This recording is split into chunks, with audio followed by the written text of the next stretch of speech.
Hello and welcome to another edition of the wonderful world of old sheet music. I'm Nicholas Carroll, your host.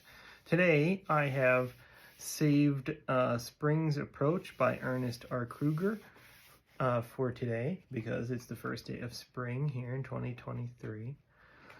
This is the cover. There's no crazy illustrations this time. It's really just a portrait of the composer. He has some awards here, and then there's a bit of an explanation of who he is on the inside. But, you know, being that clearly either he or his manager wrote this biography, I decided to do some of my own research on him. And the interesting thing about him was he was chosen to be in charge of music at the Missouri St. Louis World's Fair in 1904, which was supposed to be celebrating the centennial of the Louisiana Purchase, which was in 1803. So one of the things that this Ernest Kruger did during this World's Fair is he wanted to focus on all sorts of types of music instead of just brass band kind of military style music, which is what they had wanted him to do. And he fought against that and ended up having a lot of choirs, keyboard music, and one really interesting thing is he had an organ builder come and build the world's largest organ at the time, which was actually purchased by Mr. Wanamaker from Philadelphia, transported there, and it's still there today in the Macy's. It still functions. They've added onto it, so it's still one of the largest working organs in the world. And that was from the St. Louis Fair, partially thanks to this Ernest Kruger. So this piece is called Spring's Approach. Like I said, I saved this one for today because it was spring. And this piece was kind of an art piece. It is a pretty challenging piano piece overall. So I haven't played it. I am going to sight read it. Hopefully I can do it justice. It is several pages. It has a standard kind of waltz minuet type setup where we have an expedition part that's allegretto, kind of gives you the main theme, and then we have a trio part, which is how often these pieces were written in what they call ternary form, where you would have the three parts, and then would be a fine, would be the ending. Another interesting thing about this is this sheet music here. You can see, I will find it here. It was 35 cents. This piece was copyrighted in 1919. So this edition is actually from 1919. It's in pretty good shape, all things considered.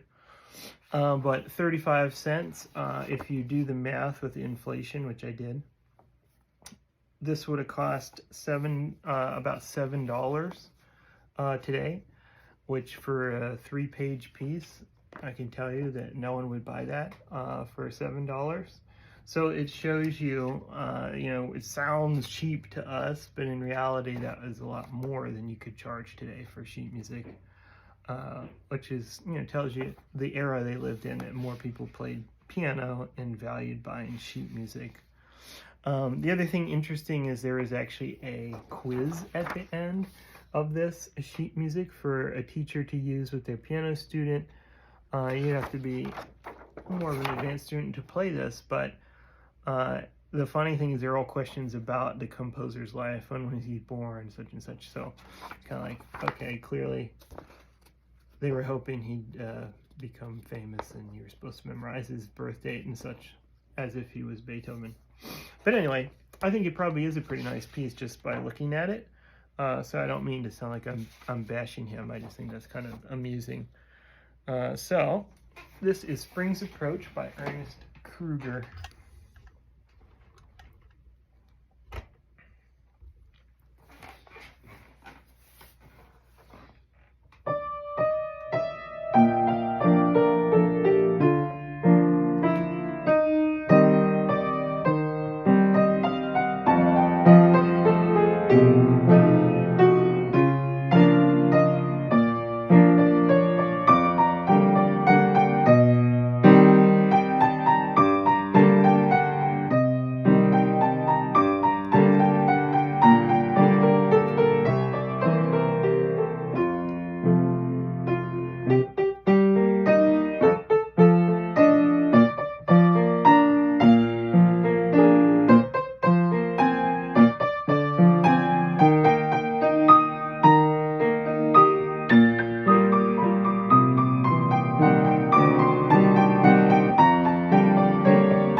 didn't do too badly overall. There is a key change in there, so I did catch that. I was glad I caught that, or else that would have been a bad representation of his piece. But overall, I thought it was pretty nice. It had charming little melody, I thought, and it's something, you know, you might play for fun sometime.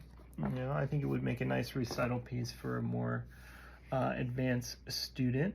And there you have it. Spring's Approach, Ernest Kruger.